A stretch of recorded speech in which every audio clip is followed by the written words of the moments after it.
हम लोग SSC foundation batch को ध्यान में रख करके हिस्ट्री से रिलेटेड एक बहुत ही महत्वपूर्ण टॉपिक जिससे हर साल क्वेश्चन पूछे जाते हैं, गुप्त साम्राज्य, गुप्ता एम्पायर, इससे जुड़े हुए टॉपिक्स के बारे में डिस्कस करेंगे। इससे क्वेश्चन कैसे कैसे आते हैं इनके बारे में डिस्कस करेंगे और आपको अपने एसएससी एग्जाम के टियर फर्स्ट और टियर सेकंड दोनों के लिए आपको इस टॉपिक से काफ़ी हेल्प मिलने वाली है। तो आइए हम आपको बताते हैं कि गुप्त साम्राज्य को ही हम भारत का स्वर्णकाल क्यों कहते हैं, आखिर में इसे गोल्डन एज क्यों कहा जाता है। तो एक तो हम ये पढ़ेंगे कि इसे गोल्डन एज क्यों कहा जाता है, दूसरा हम इसको देखेंगे कि यहां पर कौन कौन से महत्वपूर्ण शासक थे, महत्वपूर्ण शासक कौन कौन से थे और उन शासकों का प्रशासन या एडमिनिस्ट्रेशन कैसा रहा, प्रशासन या एडमिनिस्ट्रेशन उनका कैसे रहा। और या इसी के साथ साथ में हम देखेंगे कि उस समय पे व्यापार की क्या कंडीशन थी, महिलाओं में की स्थिति उस समय के समाज में कैसी थी, नवरत्न का कॉन्सेप्ट क्या है, इससे जुड़े हुए कई सारे क्वेश्चन यहां से पूछे जाते हैं। तो आइए सबसे पहले शुरू करते हैं कि गुप्त साम्राज्य को हम स्वर्णकाल क्यों कहते हैं। जब भी स्वर्णकाल की बात आती है तो इसका मतलब यह है कि गुप्त राजाओं के समय में सबसे पहली बार कला का बहुत बड़े पैमाने पर विकास हुआ। स्थापत्य कला हो, चित्रकला हो, साहित्य कला हो, बहुत सारे ग्रंथ इस दौरान में लिखे गए। व्यापार की दशाएं बहुत अच्छी थी। फहयान जैसे जो तीर्थयात्री थे या फहयान जैसे जो यात्रा करने वाले लोग यहाँ पर आए थे, उन्होंने काफ़ी अच्छे तरीके से यहाँ पे जो है कह सकते हो कि आप काफ़ी अच्छे तरीके से प्रशंसा की। प्रशंसा करने का भाव यहाँ पर यह है कि 15 साल यहाँ पर रहे और 15 साल में जो कुछ भी उसने देखा, जाना, समझा, उन सबको अपनी किताब में लिखा। यानी आप कह सकते हैं कि प्रॉस्पेरिटी उस समय के समाज में बहुत ज़्यादा थी। प्रॉस्पेरिटी जब समाज में बहुत ज़्यादा थी तो लोग अपना जीवन भी बेहतर चला रहे थे। अब हम देखेंगे इसका बैकग्राउंड क्या है कि गुप्त साम्राज्य किस तरीके से आगे बढ़ा। तो यहां पर हम इसके जब बैकग्राउंड में जाते हैं तो बैकग्राउंड में जाने का मतलब यह है कि सबसे पहले भारत का जो साम्राज्य था उसको हम कहते हैं मौर्य साम्राज्य। और मौर्य साम्राज्य के खत्म होने के बाद में भारत फिर से छोटे छोटे टुकड़ों में बंट चुका था। और एक बार मौर्य साम्राज्य के लगभग 600 साल के बाद गुप्त राजाओं ने जो छोटे छोटे टुकड़े थे जमीन के, उन सबको मिलाकर के एक फिर से उसे एक बड़े साम्राज्य में बदल दिया या उसे एक पॉलिटिकल यूनिटी का नाम दे दिया। इसके अलावा शासन व्यवस्था की बात करें तो उस समय के गुप्त राजाओं का शासन व्यवस्था भी जनता के कल्याण पर आधारित था। सेकुलर अप्रोच पे चलते थे, वो पंथ निरपेक्ष दृष्टिकोण था कि राजा अपने धर्म को भी फॉलो करता था और दूसरे धर्मों को भी सम्मान की नजर से देखता था। तो एक एक करके देखते हैं कि किस तरीके से यहां से क्वेश्चन आते हैं। तो जब हम गुप्त राजाओं के बारे में महत्वपूर्ण प्रश्नों की बात करते हैं तो सबसे पहला नाम आता है श्रीगुप्त का। श्रीगुप्त, श्रीगुप्त क्या है? ये गुप्त साम्राज्य का संस्थापक है।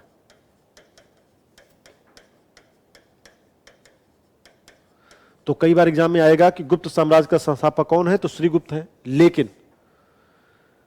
लेकिन चंद्रगुप्त प्रथम को वास्तविक संस्थापक कहा जाता है। वास्तविक संस्थापक यानी कि रियल फाउंडर।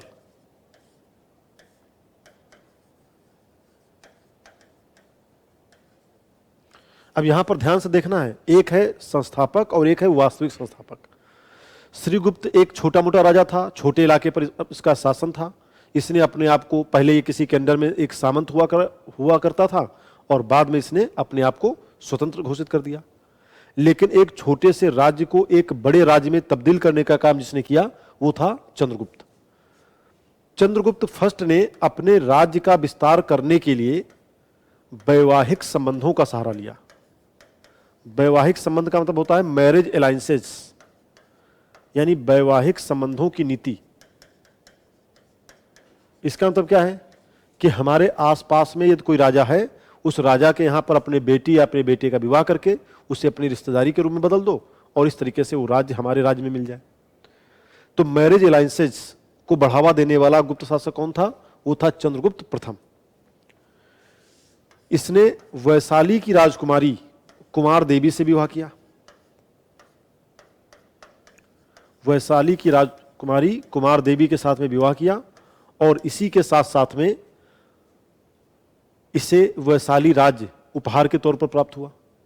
और इसी विवाह के बाद में चंद्रगुप्त प्रथम के द्वारा कुछ सिक्के चलवाए गए और उन सिक्कों पर एक तरफ दुर्गा का चित्र और दूसरी तरफ कुमार देवी और चंद्रगुप्त प्रथम के चित्र हमें मिलते हैं। इसके अलावा इससे जुड़ा हुआ एक और महत्वपूर्ण फैक्ट मिलता है कि महाराजाधिराज की उपाधि धारण करने वाला पहला गुप्त शासक कौन है? तो महाराजाधिराज यानी राजाओं के ऊपर का भी महाराजा, महाराजाधिराज की उपाधि धारण करने वाला पहला शासक कौन था? वो भी चंद्रगुप्त प्रथम था। इस तरीके से चंद्रगुप्त प्रथम से रिलेटेड क्वेश्चन पूछे जाते हैं। आगे चल करके चंद्रगुप्त प्रथम का जो उत्तराधिकारी बनता है उसका नाम होता है समुद्रगुप्त। अब हम देखेंगे, यानी ये क्वेश्चन जो 2-3 हैं ये आपके एग्जाम के लिए बहुत इंपॉर्टेंट हैं। वैवाहिक संबंधों की नीति को किसने बढ़ावा दिया? कुमार देवी के साथ में किसका विवाह हुआ? सिक्कों पर किसका चित्र मिलता है? तो कुमार देवी का चित्र मिलता है। और पहला गुप्त शासक कौन है जिसने महाराजाधिराज की उपाधि धारण की? आगे चल करके चंद्रगुप्त प्रथम के बाद उसका बेटा समुद्रगुप्त राजा बनता है। और समुद्रगुप्त के बारे में जो भी हमें जानकारी मिलती है वो प्रयाग प्रशस्ति से मिलती है।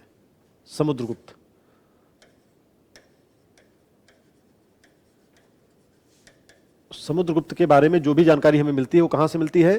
पहली जानकारी हमें मिलती है प्रयाग प्रशस्ति से। प्रयाग प्रशस्ति यानी प्रयाग में एक अभिलेख है, उस अभिलेख पर समुद्रगुप्त के बारे में काफी कुछ लिखा गया है। और इस प्रयाग प्रशस्ति का जो रचनाकार है, कंपोजर, वो है हरिसेन। हरिसेन समुद्रगुप्त का दरबारी कवि भी है, उसका एक मिनिस्टर भी है। इसी प्रयाग प्रशस्ति को जो हम पढ़ते हैं तो ये प्रयाग प्रशस्ति किससे संबंधित है? यह समुद्रगुप्त की विजयों से संबंधित है। कॉन्क्वेस्ट ऑफ समुद्रगुप्त, समुद्रगुप्त की विजय से संबंधित है। समुद्रगुप्त की विजयों से संबंधित है। और कहा जाता है कि समुद्रगुप्त ने लगभग पूरे भारत को जीत लिया था। और भारत को जीतने के बाद में इसने अपने राज्य का विस्तार श्रीलंका से लेकर इंडोनेशिया तक किया, जिससे यह स्पष्ट होता है कि इसकी नेवी यानी जल सेना जो थी वो काफी शक्तिशाली थी। इसी के साथ साथ में एक और बात कही जाती है कि समुद्रगुप्त ने दक्षिण भारत के 12 राज्यों की संयुक्त सेना को हरा दिया। और संयुक्त सेना को हराने के बाद में उन राजाओं को उनका राज्य दोबारा वापस कर दिया, जिससे फायदा क्या मिलेगा कि समुद्रगुप्त को उन राजाओं के राज्य को संभालना भी नहीं पड़ा और साथ में वो राजा जिंदगी भर के लिए समुद्रगुप्त का एहसान भी मानेंगे और इसको टैक्स भी वसूल दे देंगे। इस तरीके से किसी राजा को हराकर उस राजा का सरेंडर करवा करके बाद में फिर से उसका राज वापस कर देना, इस तरीके की जो पॉलिसी समुद्रगुप्त की थी उसको हम कहते हैं अहस्तक्षेप की नीति। अहस्तक्षेप की नीति। अहस्तक्षेप यानी policy of non interference, policy of non interference.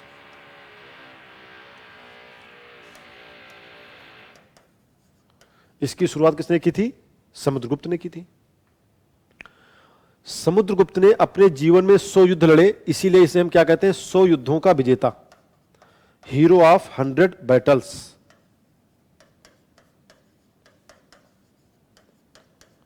इसने अपने जीवन में 100 युद्ध लड़े और कोई भी युद्ध नहीं हारा। इतिहास में ऐसा गौरव बहुत कम शासकों को ही प्राप्त है जिन्होंने इतने युद्ध लड़े हों और उस युद्ध में कभी हारे ना हो।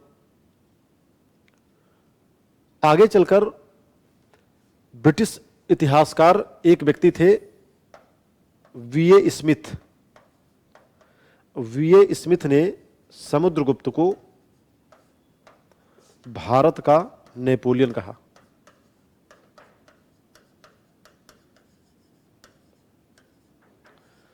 यानी फ्रांस के शासक यानी नेपोलियन ऑफ इंडिया, फ्रांस के शासक नेपोलियन से समुद्रगुप्त की तुलना की जाती है और इसी क्रम में इनके अचीवमेंट से प्रभावित होकर के वीए स्मिथ ने नाम दिया कि ये तो भारत का नेपोलियन है।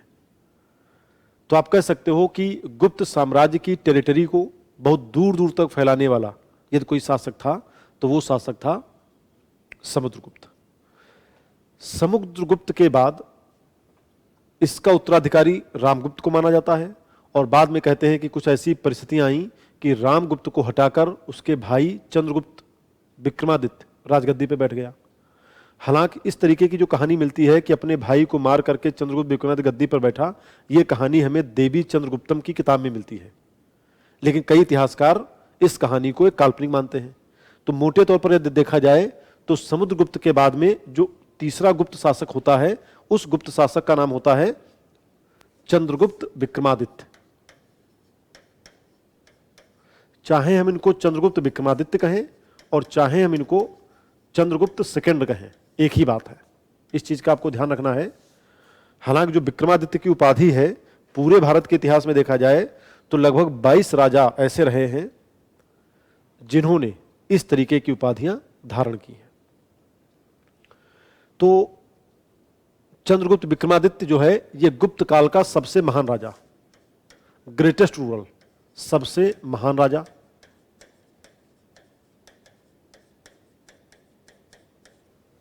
इसी के समय में चीनी यात्री, चाइनीज ट्रेवलर फाह्यान भारत में आया और फाह्यान ने जो किताब लिखी थी उस किताब का नाम है फो कुकी।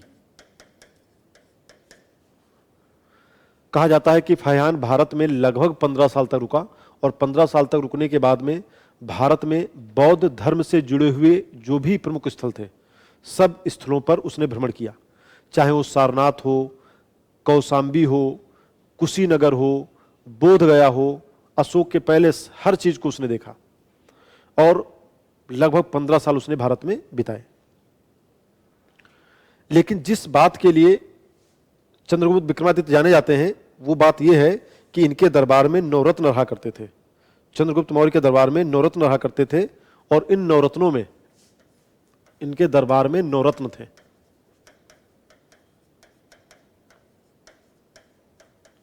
दरबार में इनके 9 जेम्स, 9 जेम्स का मतलब है नवरत्न।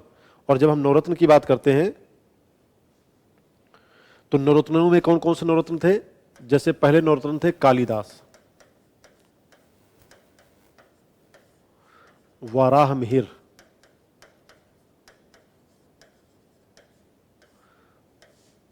घटकरपर,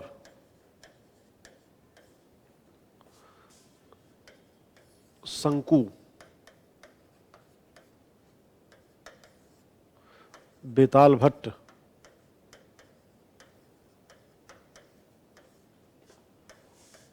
अमर सिंह,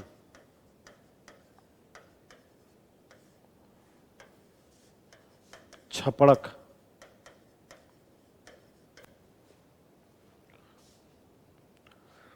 धन्वंतरी,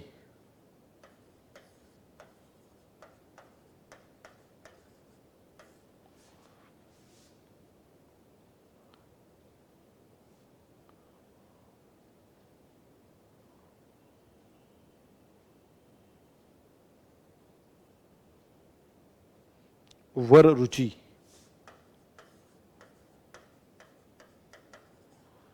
ये इतने इनके दरबार के विद्वान रहते थे। अब ये सारे विद्वान जो हैं अपनी अपनी फील्ड में माहिर थे। जैसे कालिदास की जब हम बात करते हैं तो कालिदास से जुड़े हुए कई बार क्वेश्चन पूछ लिए जाते हैं कि कालिदास को भारत का विलियम शेक्सपियर कहा जाता है। शेक्सपियर ने बहुत सारे लिटरेचर जो लिखे वैसे ही हमारे यहाँ पर कालिदास ने बहुत सारे लिटरेचर लिखे। हालांकि वो अलग बात है कि कालिदास के टैलेंट के आगे विलियम शेक्सपियर कहीं नहीं रुकते हैं, लेकिन तुलना कर दी इतिहासकारों ने। कालिदास की कई किताबें भी पूछ ली जाती हैं, एग्जाम में ध्यान में रख करके पूछी जाती हैं कि अभिज्ञान शाकुंतलम, मेघदूतम, रघुवंशम, इस तरीके से कालिदास की प्रसिद्ध किताबें भी रही हैं। वाराह मिहिर जैसे लोग जो अपने जमाने के बहुत बड़े एस्ट्रोलॉजर थे। अमर सिंह ने लेक्सिकोग्राफर यानी कि कह सकते हो वर्णमाला या विश्वकोश जैसी रचनाएं लिखी। तो कुल मिलाकर यदि देखा जाए तो नवरत्न का जो संबंध है वो नवरत्न का संबंध चंद्रगुप्त विक्रमादित्य के दरबार से है। इसके अलावा कहा जाता है कि चंद्रगुप्त विक्रमादित्य ने शकों के अंतिम राजा, शकों के राजा रुद्र सिंह थर्ड को हराया।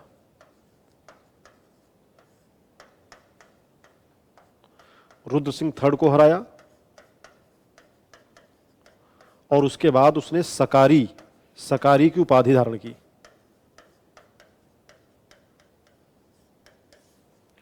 इसका मतलब क्या है? इसका मतलब यह है कि चंद्रगुप्त विक्रमादित्य के समय में गुजरात और मालवा के क्षेत्रों में शकों का शासन था। शक बाहर से आने वाली एक विदेशी आक्रमणकारी जनजाति थी। शकों को इसने हराया। शकों को हराने के बाद में इसने मालवा को जीत लिया। मालवा को जीतने के बाद में चंद्रगुप्त सेकंड के द्वारा व्याघ्र शैली में सिक्के चलाए गए। व्याघ्र शैली का मतलब होता है, व्याघ्र संस्कृत में शेर को कहते हैं, यानी कि सिक्कों पर शेर का चिन्ह। तो इस तरीके के इसने सिक्के चलवाए। सबसे शानदार जो शासन माना जाता है वो इसी के समय में माना जाता है। इवन फाह्यान के द्वारा जितने भी विवरण दिए गए हैं वो सारे विवरण हमें चंद्रगुप्त विक्रमादित्य के समय में देखने को मिलते हैं। इसीलिए गुप्त वंश का सबसे महान राजा इसी को माना जाता है। तमाम कहानियां आप लोगों ने विक्रम बेताल पचीसी की सुनी होगी, वो सारी कहानियां भी इन्हीं चंद्रगुप्त विक्रमादित्य से जुड़ी हुई हैं। आगे चल करके ये चंद्रगुप्त विक्रमादित्य आपके कौन से राजा हो गए? थर्ड हो गए। सबसे पहला महत्वपूर्ण राजा कौन हुआ? चंद्रगुप्त प्रथम। उसके बाद में हुए समुद्रगुप्त और समुद्रगुप्त के बाद में आए चंद्रगुप्त विक्रमादित्य। इसके बाद में नेक्स्ट राजा जो आते हैं गुप्त काल में वो आते हैं कुमारगुप्त। कुमारगुप्त से जुड़ी हुई जो सबसे बड़ी चीज है वो ये है कि नालंदा विश्वविद्यालय की स्थापना।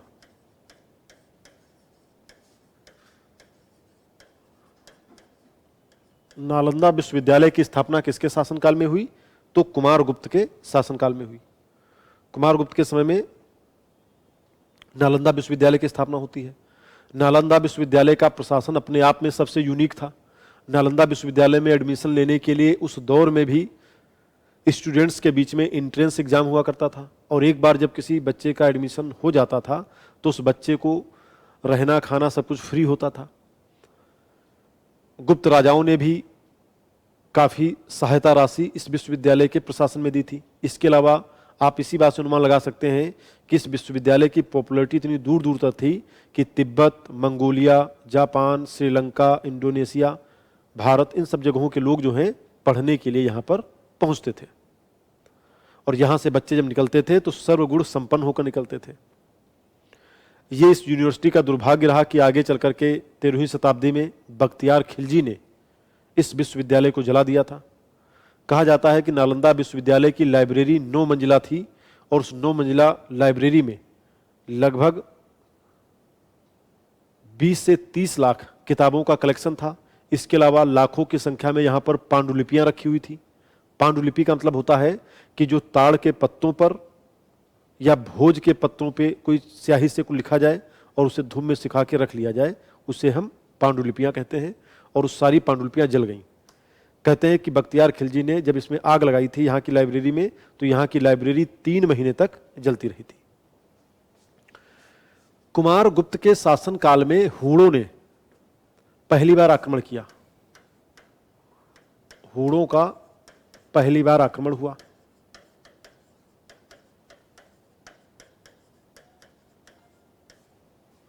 और बाद में कहते हैं कि इसी हूणों के आक्रमण को रोकने के लिए इसने अपने बेटे स्कंदगुप्त को भेजा।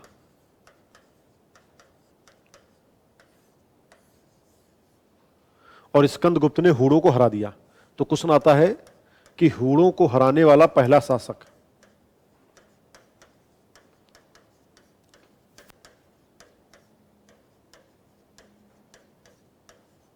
हूणों को हराने वाला पहला शासक कौन है? स्कंदगुप्त है। और स्कंदगुप्त के बारे में जो भी हमें जानकारी मिलती है वो कहां से मिलती है? भीतरी अभिलेख से।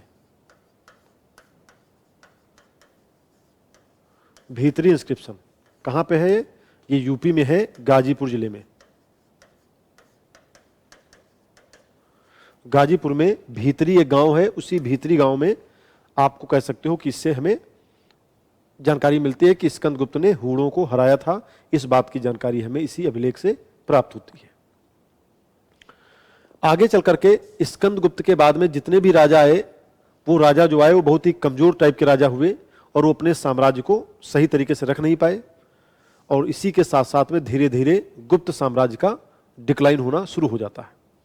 और जब गुप्त काल का डिक्लाइन होना शुरू हो जाता है तो आखिर में अंतिम गुप्त राजा होता है, अंतिम गुप्त शासक, वो जो है उसका नाम है विष्णुगुप्त।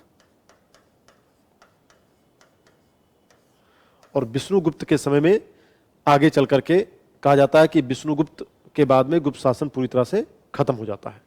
और एक बार जब फिर से गुप्त साम्राज्य खत्म हो जाता है तो भारत, जो एक अखंड भारत था, जो एक बहुत बड़ा पॉलिटिकल इंटीग्रिटी में था, वो भारत फिर से टुकड़ों में टूटने लगता है और हमारे देश में कई छोटे छोटे राज्यों का फिर से इमर्ज हो जाते हैं, कई छोटे छोटे राज्यों की स्थापना दोबारा हो जाती है। तो ये सारी डिटेल जो हमने आपको बताई ये गुप्त राजाओं के बारे में थी। अब हम देखेंगे गुप्त राजाओं का प्रशासन कैसा था। प्रशासन,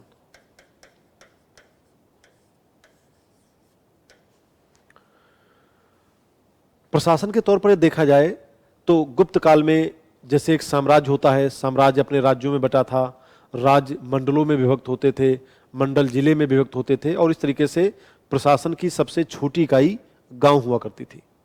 प्रशासन की सबसे छोटी इकाई गांव होती थी। गांव का जो अधिकारी होता था उसको ग्रामीणी कहा जाता था। राजकीय खजाने से सिंचाई की सुविधाएं कराई जाती थी और बाद में किसानों से सिंचाई के लिए टैक्स भी वसूला जाता था। इसके अलावा कई प्रकार के कर लगाए जाते थे। जमीन के लिए जो कर लगाया जाता था उसको सीता कहा जाता था। सीता को वसूलने वाले अधिकारी को सीताध्यक्ष कहा जाता था। साहित्य के तौर पर देखा जाए तो कई प्रसिद्ध किताबें लिखी गई उसी दौर में, जिनमें शूद्रक के द्वारा मृच्छकटिकम लिखी गई। इसी के साथ साथ में पंचतंत्र की कहानियां जो विष्णु शर्मा के द्वारा लिखी गई, अपने आप में एक बेजोड़ किताब मानी जाती है।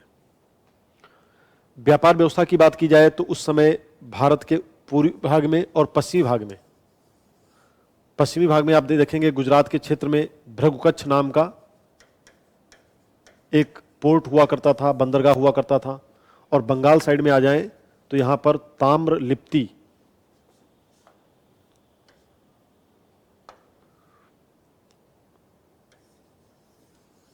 यहाँ पे बंगाल में ताम्रलिप्ति नामक बंदरगाह हुआ करता था, जहां से विदेशों के साथ में भी व्यापार के साक्ष्य हमें मिलते हैं। समाज में महिलाओं की यदि हम तुलना करें तो पुरुषों की तुलना में महिलाओं के अधिकारों में कटौती आई। महिलाओं के अधिकारों में कटौती आई, महिलाओं के अधिकारों में कमी आई।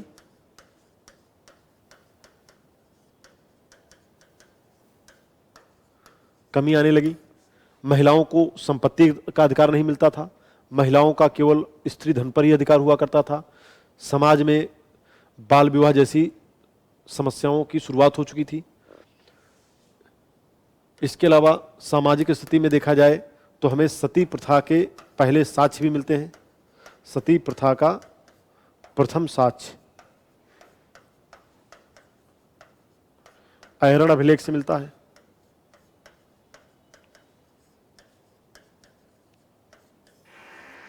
ऐरण अभिलेख से प्राप्त होता है। इसके अलावा अजंता की कुछ गुफाएं गुप्त काल में बनाई गईं। अजंता की गुफाएं और बाघ की गुफाएं, अजंता की गुफाएं और बाघ की गुफाएं भी इस दौर में बनाई गईं। तो कुल मिलाकर यदि हम देखें तो एग्जाम के पॉइंट ऑफ व्यू से गुप्त साम्राज्य एक इंपॉर्टेंट टॉपिक है। और अभी तो हमारी एक कोशिश हुई कि आपको ये बताने की कोशिश कर रहे थे कि किस तरीके से कैसे कैसे प्रश्न यहां पर पूछे जाते हैं, किस तरीके से राजाओं के बारे में या प्रशासन के बारे में क्वेश्चन पूछे जाते हैं। तो इतिहास जो होता है वो सिर्फ रटने का विषय नहीं है। इतिहास में हमें स्टोरीज को कनेक्ट करना है और उन कनेक्ट करने के साथ में कौन कौन से महत्वपूर्ण जो भी अचीवमेंट, जो उपलब्धियां हुई, उनके बारे में हमें जानकारी रखनी है। और आगे जब आप रेगुलर क्लासेज में आएंगे तब इसके बारे में हम लोग डिटेल से और इसकी चर्चा करेंगे। तो आज के लिए इतना ही। Thank you.